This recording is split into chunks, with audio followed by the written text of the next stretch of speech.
누가복음 2장 41절에서 52절. 예수는 지혜와 키가 자라가며 하나님과 사람에게 더욱 사랑스러워 가시더라. 아멘.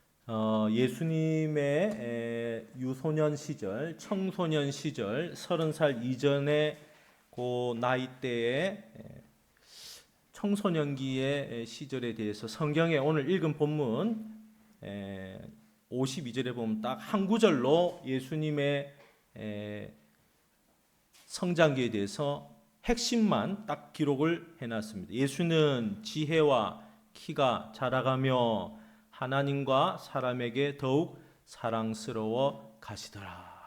그래서 제목은 지혜롭고 사랑받는 자녀가 되려면 이란 제목으로 이 말씀을 통해서 은혜를 나누고자 합니다. 자, 예수님이 이렇게 그 청소년기 유학이 이렇게 30살 되기 전까지의 기록을 이렇게 압축해서 한 구절로 이 사복음서에 나옵니다. 왜냐하면 예수님의 사역은 구원 사역이기 때문에 구원과 별로 관계없는 이야기는 다 생략을 한 겁니다. 오늘 읽은 이 본문은 예수님이 12살 되던 해에 이랬으니까 12살이면 몇 학년이에요? 예, 지금 예수님이 5학년이 됐습니다. 자, 예수님이 5학년 되던 12살 되던 해에 예수님이 유월절을 지키러 부모님 요셉과 어머니 마리아와 함께 유월절을 며칠 동안 지키느냐? 하루 지키고 그 다음 날 7일 동안 무교절이라는 기간을 7일 동안 지킵니다. 그래서 총 8일 동안 예루살렘 성전을 방문해서 그곳에서 예배드리고 음식을 먹으면서 유월절 베풀어 주신 그 하나님의 은혜에 대해서 감사하는 그런 예배를 드리고 이제 돌아오는 길에 당연히 친척들과 가족들이 같이 가서 사람들이 엄청나게 옵니다. 많이 오는데 가다 보니까 예수님이 없는 거예요. 아예 예수가 사라졌어요. 행방불명이 됐어요. 큰일 난 겁니다. 그래서 하루 종일 찾아도 없어서 다시 예루살렘으로 성전으로 다시 돌아갔는데 며칠 만에 찾았느냐 하면 3일 만에 찾게 되었습니다. 그러면서 3일 동안 찾아 헤맨 그 부모님의 마음은 모르고 예수님이 2장 48절에서 50절에 보니까 내가 내 아버지의 집에 있어야 될 줄을 알지 못하셨나이까. 지금 말로 하면 조금 이게 버릇이 없는 것 같고 조금 엄마 아빠가 3일 동안 찾아서 이렇게 다시 왔는데 내 아버지 집에 있어야 될 줄 몰랐습니까? 참 이렇게 황당한 그런 얘기를 하고 있습니다. 야, 이런 본문을 왜 예수님이 이렇게 성장하고 예수님이 이런 답변을 한 것을 성경에 기록을 해놨을까? 그것은 여러 가지 이유가 있지만 오늘 본문을 통해서 우리가 하나님의 뜻이 어디 있는지 한번 살펴보도록 하겠습니다. 자, 육신의 부모는 자식을 잃어버렸으니까 애타는 마음으로 3일 동안 이곳 저곳 길가에 또 뭐 어디가 빠졌나 구덩이에 빠졌나 어디에 있나 온갖 상상을 하면서 눈물 흘리면서 이렇게 찾고 있는데 결국은 예수님이 예루살렘 성전 안에 계셨습니다. 우리는 예수님을 찾아 나서는데 엉뚱한 곳에서 다른 곳에서 찾아 헤맬 때가 굉장히 많습니다. 예수님은 성전에 계십니다. 우리 인생에 답이 없고 참 헤매고 엉뚱한 곳을 찾아서 참 정말 이렇게 살아왔다면 그 인생의 답을 어디에서 우리가 찾을 수가 있느냐 하면 성전에 계신 예수님을 만나면 인생의 모든 문제가 해결이 됩니다. 할렐루야. 예수님이 성전에 계셨는데 부모들은 3일 동안 온 곳을 샅샅이 엉뚱한 곳을 샅샅이 찾고 계셨습니다. 성전에 오니 예수님이 그곳에서 랍비들과 이런저런 대화를 주고받는데 성경에 관해서 듣기도 하고 질문하기도 하고 예수님이 이런저런 얘기를 하는데 그 성전에서 가르치는 랍비들이 예수님의 그 어린 예수님의 말을 듣고 깜짝 놀래가지고 어떻게 이런 어린아이가 이런 이야기를 할 수 있나 오히려 랍비들이 감탄을 했다 했습니다. 우리는 이 본문을 통해서 우리 인생의 이제 답을 찾기를 원합니다. 이곳저곳 헤매도 답이 없는 경우, 이곳저곳 헤매도 가장 소중한 것을 찾지 못했을 때 어디에서 우리는 그 인생의 답을 찾을 수 있느냐 하면 예루살렘 성전, 하나님이 계신 그곳에 오면 답을 주십니다. 언제나 답은 성전, 하나님의 임재하는 그 성전에 답이 있습니다. 그것을 상징적으로 보여주시기 위해서 예수님이 이 성전에서 대화하는 것을 이렇게 함축적으로 표현해 놨습니다. 같이 한번 따라하겠습니다. 내가 내 아버지의 집에 있어야 될 줄을 알지 못하셨나이까. 육의 부모가 또는 세상 사람들이 이런 얘기를 들었을 때 이런 버릇없는 놈을 봤나? 지금 너 때문에 3일 동안 온 집안이 발칵 뒤집혀가지고 찾는다고 난리를 쳤는데 이런 황당한 얘기를 하나? 예? 우리가 이 하나님을 잘 모르면 이렇게 우리가 따지고 들어가는데 예수님은 하나님이세요. 예수님은 인간의 몸을 입고 이 땅에 오신 하나님이세요. 그분이 지금 어디 계시느냐? 아버지 집에 있다는 거예요. 내가 내 아버지의 집에서 3일 동안 잘 먹고 잘 쉬고 말씀을 읽고 듣고 대화하면서 내 아버지의 집에 있었음을 알지 못하셨나이까? 이거 당연한 거 아닙니까? 내가 성전에 온 것이 당연한 거 아닙니까? 이렇게 답변을 했습니다.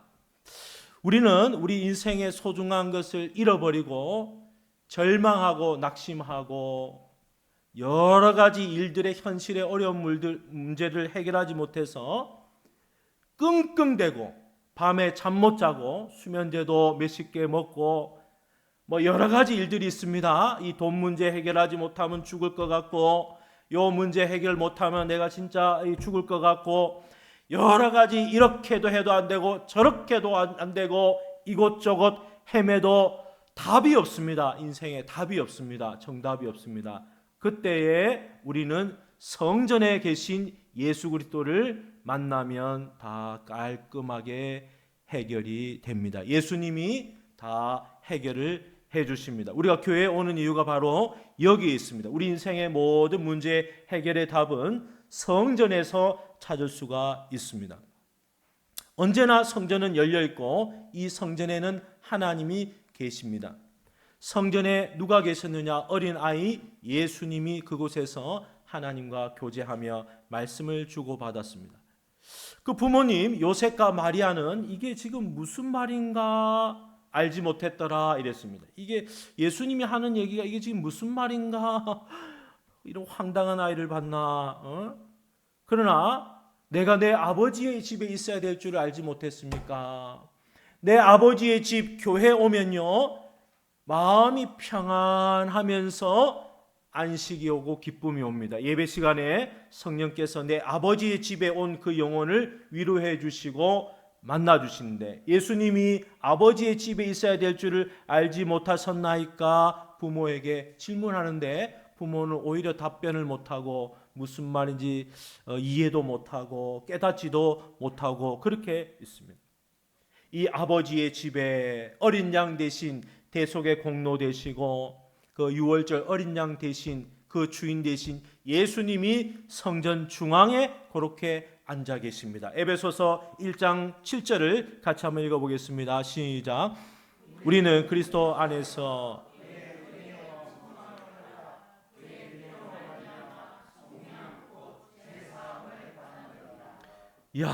내가 있어야 할 자리는 인생을 방황하고 엉뚱한 곳에서 문제를 찾는 것이 아니라 성전의 주인 되시고 내 삶의 주인 되신 그 예수님에게 그 예배의 자리, 그 믿음의 자리, 그 성전의 자리로 우리가 들어가면 모든 문제가 해결됩니다. 예수님이 저와 여러분을 위해서 어린 양의 피를 흘려서 그의 피로 말미암아 죄를 용서해 주셨다 했습니다.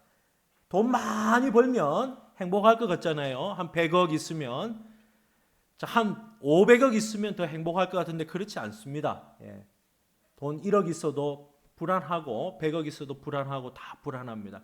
그러나 저와 여러분을 위해서, 죄를 위해서 예수 그리스도가 죽으셨고 그의 피로 말미암아 속량 곧 죄사함을 받았다 했으니 이 죄사함의 은혜를 받으면 마음이 그렇게 평안할 수가 없습니다. 주님이 날 위해서 십자가에서 죽으셨는데 그분이 바로 성전에 계시고 그분이 바로 유월절의 어린 양이시구나. 그분을 저와 여러분이 만나는 인생이 되기를 축복합니다. 자, 예수님을 이렇게 성전 중앙에 이렇게 모셔드려야 되는데 우리는 어디에 모셔야 되느냐? 이 본문에 예수님이 성전에서 랍비들과 대화했는데 그 예수님이 예루살렘 성전 중앙에 들어가셨습니다. 저와 여러분의 마음속에 예수님이 내 삶의 마음 한중앙에 주인으로 모시면 인생의 모든 문제가 해결이 됩니다. 아멘. 마음 중심에 지금 돈이 있어요. 마음 중심에 지금 염려가 있어요. 걱정, 근심이 있어요. 어떻게 먹고 살 것, 땅의 것을 계속 염려해도 답은 없습니다. 계속 엉뚱한 데서 답을 찾고 있습니다. 정확한 답은 성전에 계신 예수 그리스도 내 마음의 중심에 모시면 됩니다. 할렐루야. 예수님을 내 삶의 주인으로 모시고 주님만 의지하고 주님 바라보고 주님 믿고 주님 따라가고 주님의 뜻이 무엇인지 물어보고 주님만 두려워하는 이런 믿음의 사람이 있으면 오늘 죽어도 내가 천국 가고 10년 후 50년 후에 죽어도 천국 가고 주님이 내 죄를 위해서 다 용서해 주셨으니 이 죄의 문제가 다 해결이 되었으니 이 땅의 것 뭐 돈 있다가 없고 질병 걸리기도 하고 낫기도 하고 친구 관계가 좋았다가 안 좋았다 하기도 하는데 이 땅의 것이 중요한 것이 아니라 내 마음 중심에 예수 그리스도를 모시면 살아난다는 거예요. 할렐루야. 주님을 마음에 모시는 저와 여러분 되기를 주님의 이름으로 축복합니다. 고린도전서 3장 16절 같이 한번 읽어보겠습니다. 시작.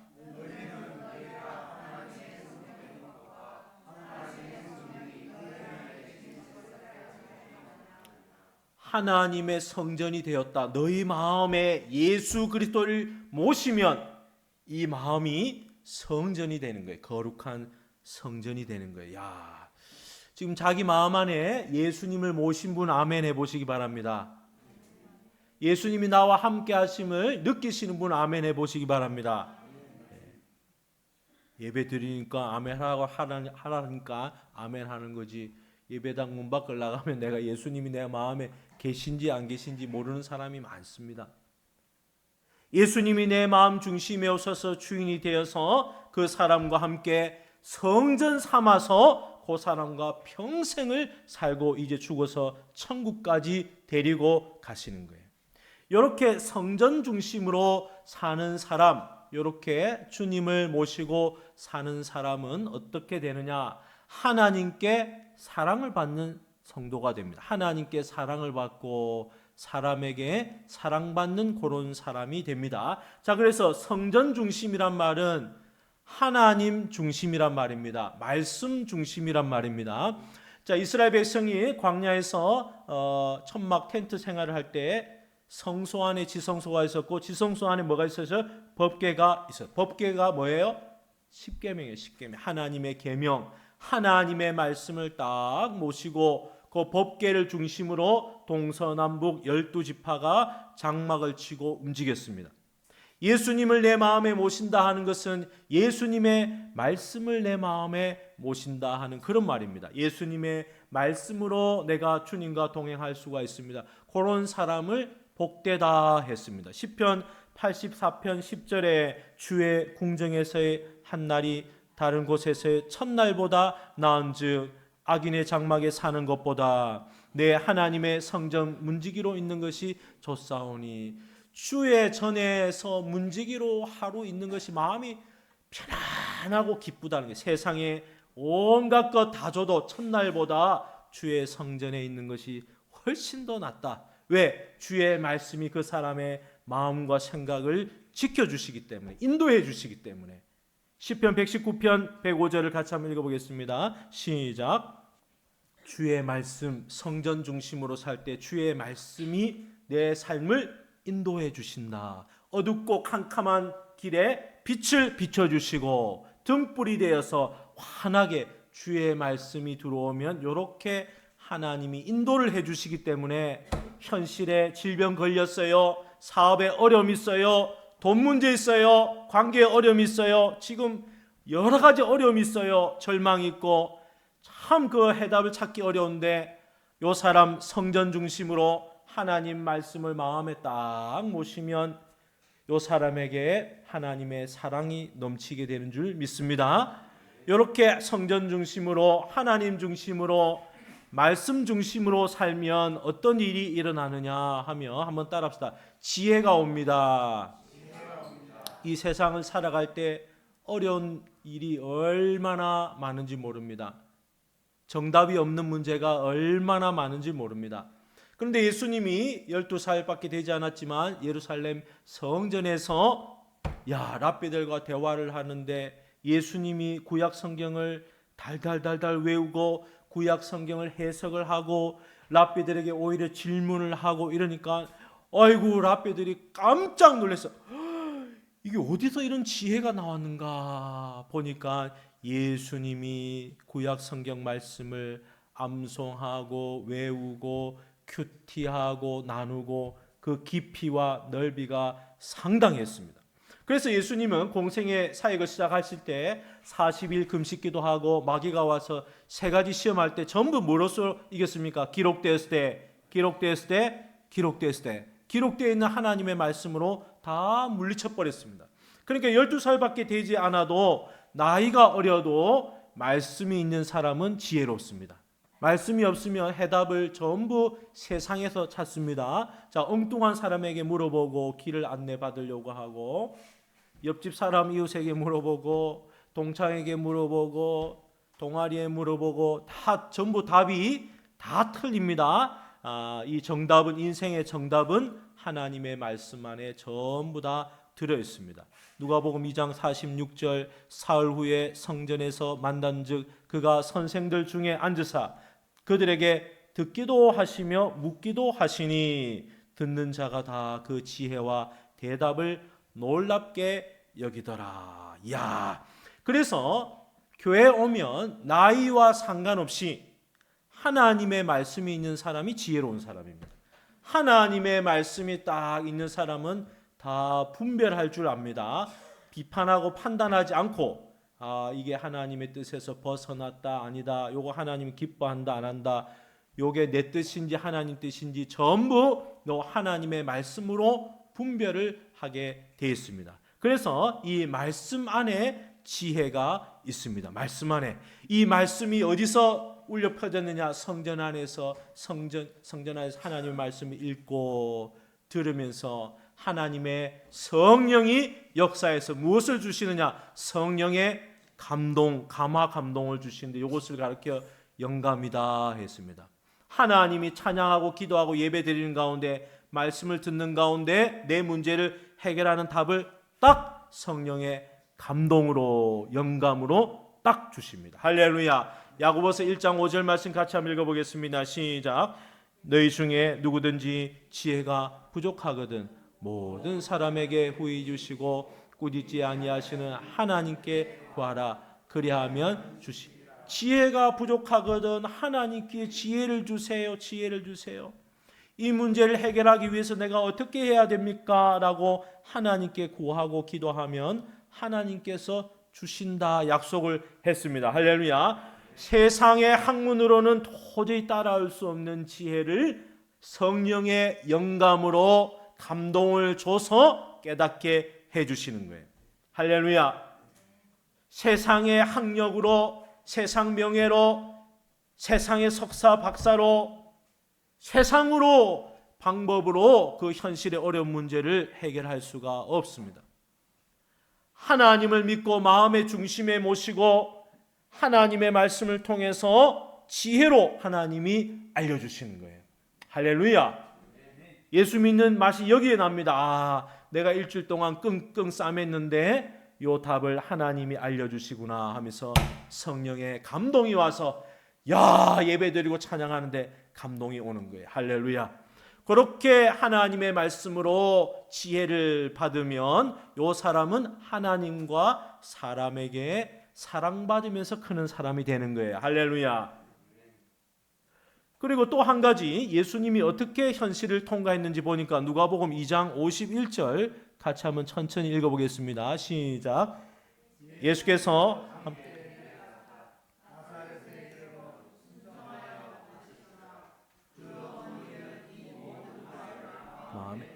자, 예수님은 하나님이라 했잖아요. 하나님의 아들이고 전능하신 분인데 30살 될 때까지 그 부모가 하는 일, 어떤 일을 했죠? 요셉이 목수의 일을 했습니다.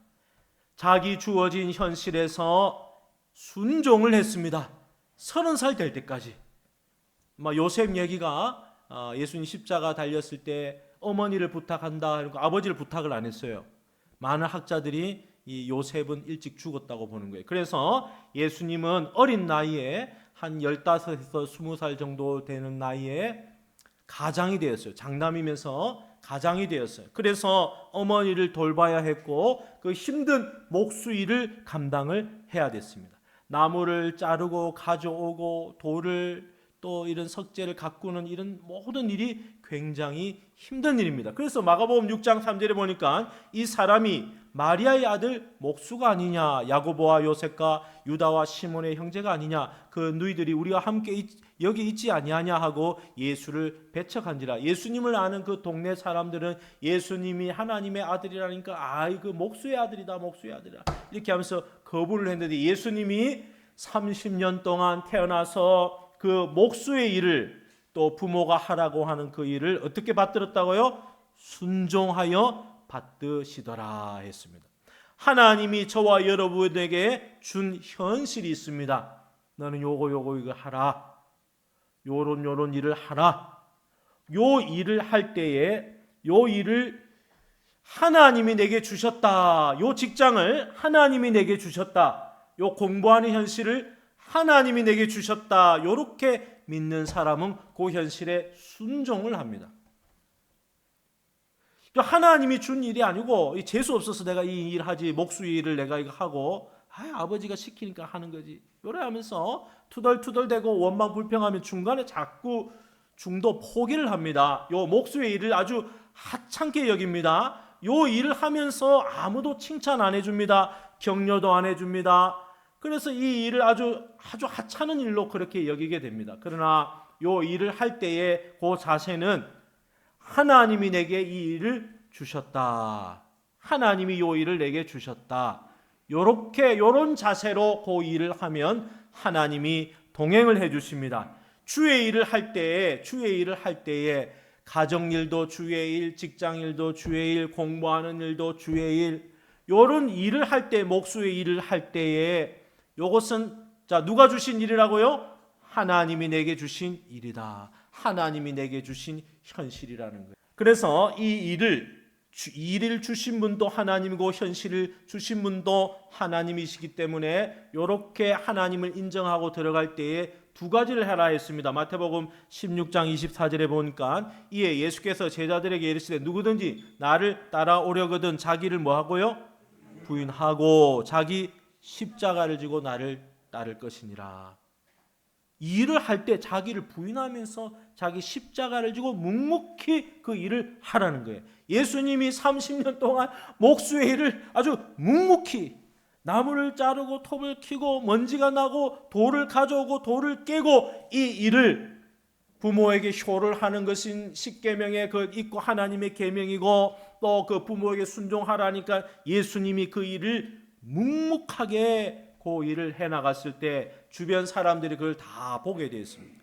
이 사람도 보고 저 사람도 보고 가족도 보고 친척도 보고 교회 일 하는 거 목회자도 다 보고 하나님은 무엇까지 보느냐? 그 일을 할 때 그 마음까지도 보는 거예요. 중심까지도 보고 그 마음이 하나님께로 딱 붙었으면 복을 주시는 거예요. 할렐루야. 그래서 하나님은 그런 일을 할 때 그 태도를 보고 복을 내려주십니다. 골로새서 3장 23절 같이 한번 읽어보겠습니다. 시작. 무슨 일을 하든지 마음을 다하여 주께 하듯 하고 사람에게 하듯 하지 말라. 자, 무슨 일을 하든지는 본인이 기도하고 선택을 하되 그 일을 하는 그 마음이 중요하다는 거예요. 요거 하나님이 내게 주셨으니까 요거 귀하게 여기면서 내가 요 일을 해야 되겠다. 요렇게 하루하루를 통과하는 사람은 아주 흔들림이 없이 잘 나가는 거예요. 그러나 내가 이거 목수의 일 이거 내가 왜 하느냐, 재수 없고 이거 어떻게 이런 하찮은 일을 하느냐 하면서 이거 하나님이 내게 주신 일이라 안 하고 자꾸 엉뚱한 데 말을 하고 엉뚱한 생각을 하면 자꾸 이 사람들의 칭찬을 받아야 돼요. 부모가 칭찬을 해줘야, 엄마 아빠가 칭찬해줘야 되고, 사람들의 인정을 받아야 되고, 막 이 인정을 못 받으면 어떻게 인정 욕구가 올라와서 불만이 생기고 여기저기 소음이 나고 시끄러워지는 거예요. 수근수근하고 뭐 말 한마디 하면 막 자존심 상하고 이렇게 되는 거예요. 그래서 너 한번 해봐라. 다 때려쳐버린 건 아마 한번 당해봐라. 너도 이렇게 하면서 주의 일을 다 내려놓고 교회 봉사도 내려놓고 자기 직장도 내려놓고 막 가정도 책임 안 지고 전부 다 이게 어디서 오느냐, 이거 하나님이 내게 주신 현실이라고 인정을 안 하기 때문에 그런 거예요. 이렇게 하면 몇십 년 해도 복이 없습니다. 우리는 어떻게 해요? 요거 하나님이 내게 주신 현실이고 하나님이 내게 주신 일터고 하나님이 내게 주신 직장이다. 이렇게 생각하면서 죽게 하듯 하라. 한번 따라합시다. 죽게 하듯. 예, 죽게 하듯 하라. 요 일을 주님이 받으신단 말이에요. 요 운전하는 요 일, 예? 일하는 일터에서 일하는 일, 그 태도를 주님이 받으시고 복을 내려 주신다. 이렇게 되어 있습니다. 그러니까 우리가 이제 이렇게 하나님의 뜻을 구하면서 일을 하면 순종이 잘 됩니다. 예수님이 목수의 일을 하면서 순종할 이유가 뭐가 있겠습니까? 그래 예수님이 기도를 하는 겁니다.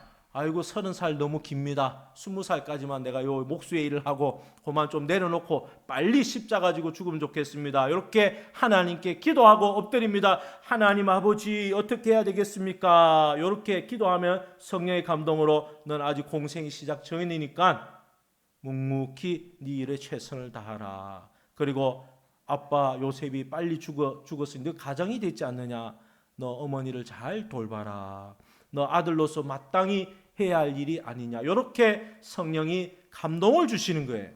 그래서 예수님이 기도하면 이게 하나님 뜻이 이거구나. 이렇게 붙들고 현실을 통과하게 됐습니다. 예수님이 마지막에 십자가에 달려 돌아가실 때 어떻게 기도했습니까? 내 마음이 매우 고민하여 죽게 되었으니 이렇게 하면서 주여 내가 내일 십자가 지면 죽는데 이거 어떻게 해야 됩니까? 어떻게 해야 됩니까? 그러나 나의 원대로 마옵시고 아버지의 원대로 하옵소서. 이렇게 하나님의 뜻을 구하면서 일을 하면서 순종하며 나갔습니다. 한번 따라합시다. 하나님의 뜻을 구하면서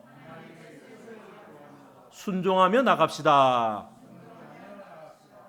하나님의 뜻 구하면서 순종하면서 그 일을 감당해 나가는 거예요.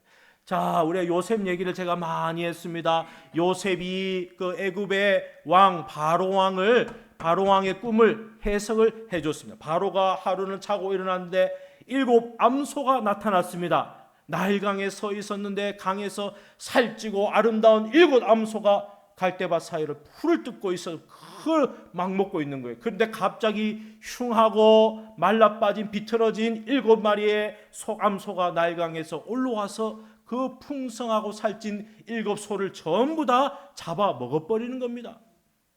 잡아 먹어버렸어요. 그랬더니 이 흉한 암소가 살이 쪄야 되는데 살이 안 찌고 여전히 흉하고 말라 비틀어져 있습니다. 이게 첫 번째 꿈이었습니다. 두 번째 꿈은 바로가 다시 잠이 들었는데 한 줄기 무성하고 아주 충실한 7 이삭이 나타났는데 그 후에 동풍이 불어서 말라 비틀어진 7 이삭이 나오더니 풍성한 그 7 이삭을 한순간에 다 집어 삼켜 먹어버렸습니다. 바로가 꿈에서 깨어서 애굽에 있는 유명한 사람, 점술가들 부르고 행정가들 부르고 뭐 명문대 출신 석박사 부르고 유학파 다 불러. 자, 이 꿈을 2가지 꿈을 꿨는데 요거 해석해봐라. 아무도 해석을 못합니다. 그때에 술 맡은 관원장, 떡 맡은 관원장, 옛날에 감옥에서 꿈을 해석해줬던 요셉이 있었습니다. 요셉을 이 바로 왕에게 데려가서 요셉이 이 꿈을 해석해 주었습니다. 꿈을 두 번, 왕이시여 꿈을 두 번 겹쳐서 꿨는데 이 꿈을 두 번 겹쳐서 하신 것은 하나님이 이미 그 마음에 확정했다는 뜻이고, 살찐소 그리고 충실한 이삭은 앞으로 7년 동안 풍년이 있을 것이고, 나중에 마른 소와 말라 비틀어진 이삭이 난다는 것은 7년 동안 흉년이 있을 것을 그렇게 얘기하고 있습니다. 그러니까 흉년이 얼마나 무서운지 앞에 있는 풍년을 다 집어삼켜버릴 겁니다. 이렇게 요셉이 해석을 해줬습니다. 왕이 이 얘기를 듣고, 야, 그러면 7년 후에 가면 나라가 어떻게 된단 말입니까? 이 나라에 재앙이 온다 아니냐? 야, 이것을 어떻게 해야 되겠느냐 곰곰이 생각하다가, 요셉 네가 이 꿈을 해석해주고 네가 대안을 제시했으니 요셉 네가 총리가 되라. 이렇게 해서 요셉을 노예에서 하룻밤 사이에 총리로 세워버렸습니다. 인생 역전이 일어났습니다. 요셉이 총리의 자리에 앉아 매년 20%의 강제로 저축을 해서 창고에다, 각 지역마다 창고에 풍성한 열매들을 다, 곡식들을 차곡차곡 쌓아서 7년 후에 있을 흉년을 대비했습니다. 할렐루야. 그래서 이 요셉의 지혜에 대해서 바로왕이 감탄했습니다. 창세기 41장 39절 같이 한번 읽어보겠습니다. 시작. 요셉에게 이르되 하나님이 이 모든 것을 내게 보이셨으니 너와 같이 명철하고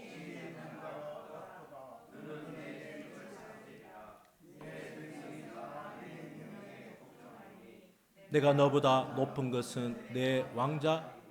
야, 요셉이 이렇게 마음속에 누구를 모시고 살았느냐? 주님을 모시고 마음에 살았어요. 주님을 모시고 성전이 되어서 살았습니다.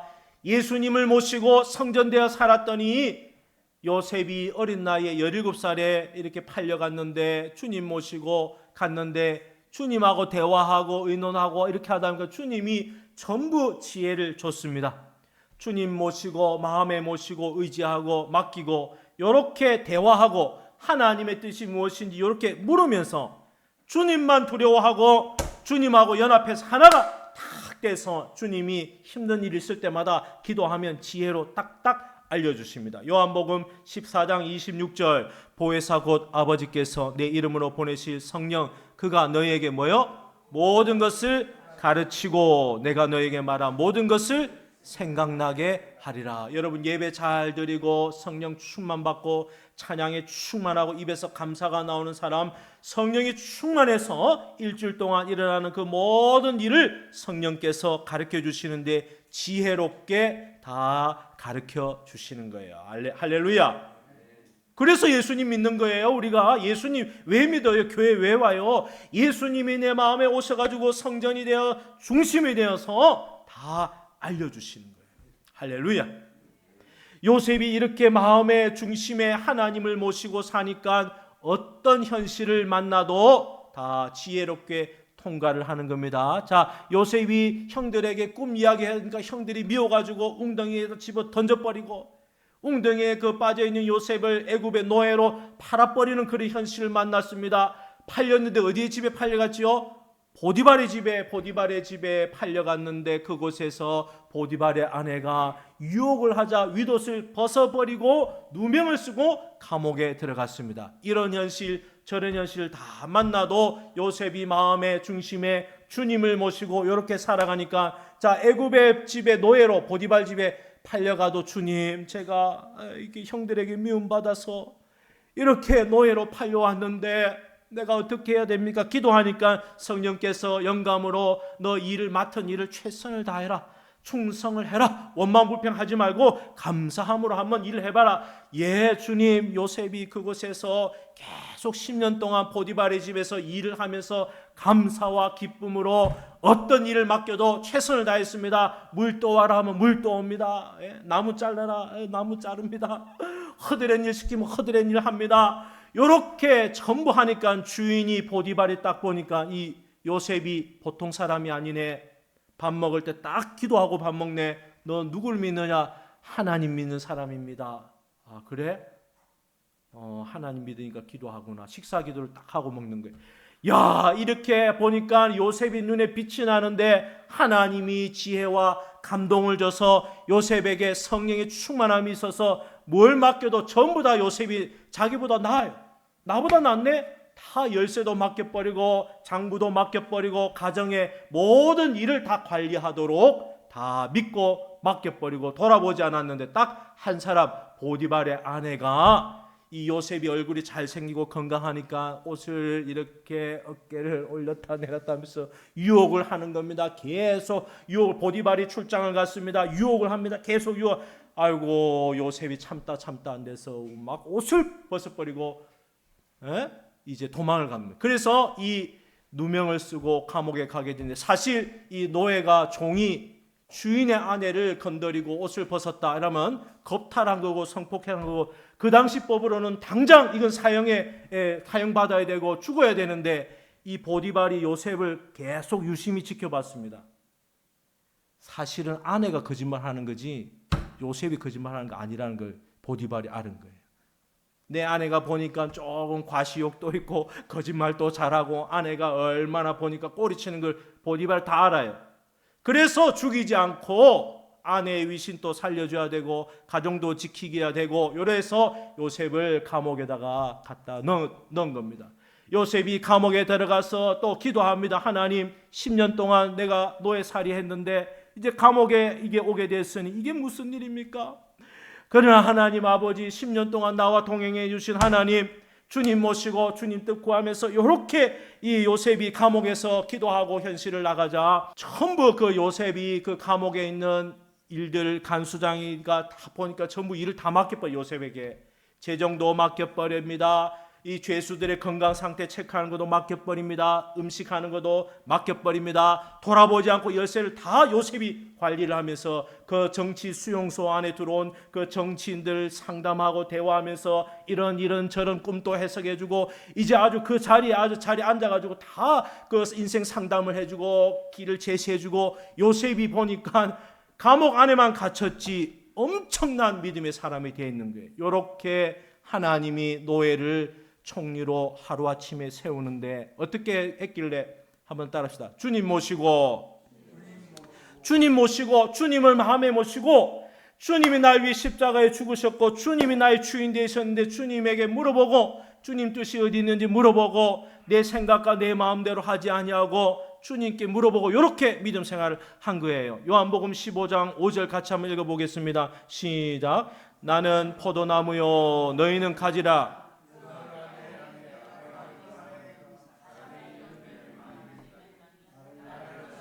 너희가 아무것도 할 수 없습니다. 이 주님께 둥치에 붙어 있으면 그 안에서 성령의 영감과 진액이 말씀이 올라오면서 이 사람을 지혜롭게 하나님이 인도를 해주시는 거예요. 성령님이 인도해. 다 우리 현실이 다 틀려요.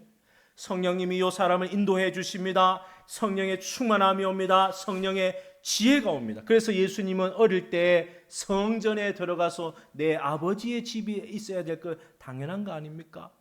거기서 말씀을 나누고 거기서 기도를 하고, 여러분 교회 와서 구원받고 하나님 만나면 교회 오는 횟수가 얼마나 많아지는지 모릅니다. 일주일에 한 번 오는 거 너무너무 싫어요.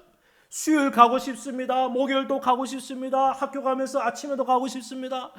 직장 퇴근하고 저녁에도 가고 싶습니다. 교회 마당에 휴지 떨어져 있는 것도 그거 죽고 싶습니다. 교회 안에 목장 식구들 막 사랑하고 애정이 넘칩니다. 이렇게 성령의 충만함과 이렇게 진리가 올라오면 하나님이 이 사람을 붙들고 역사하기 시작한 막 지혜를 막 주시는 거예요. 할렐루야. 이것은 세상의 학문으로 안 되는 겁니다. 성령의 영감, 성령의 감동으로 되는 겁니다. 주님 모시고 살아야 돼요. 주님 모시고 예수님을 마음에 모시고 그렇게 살아야 어떤 현실이든지 통과할 수가 있습니다. 그래서 내 집은 만민이 기도하는 집이다. 이런데 예수님이 나중에 사역을 할 때 예루살렘 성전에 들어가 보니까 그 이방인을 위해서 마련된 바깥 뜰에다가 거기에다가 막 장사꾼들이 와서 돈을 바꾸고 양과 염소의 울음소리가 들어오고 흥정하는 소리가 가득 찼을 때 예수님이 분노해서 그 상을 다 둘러 엎으시고 끈으로 채찍을 만들어서 예루살렘 성전을 깨끗하게 청소를 했습니다.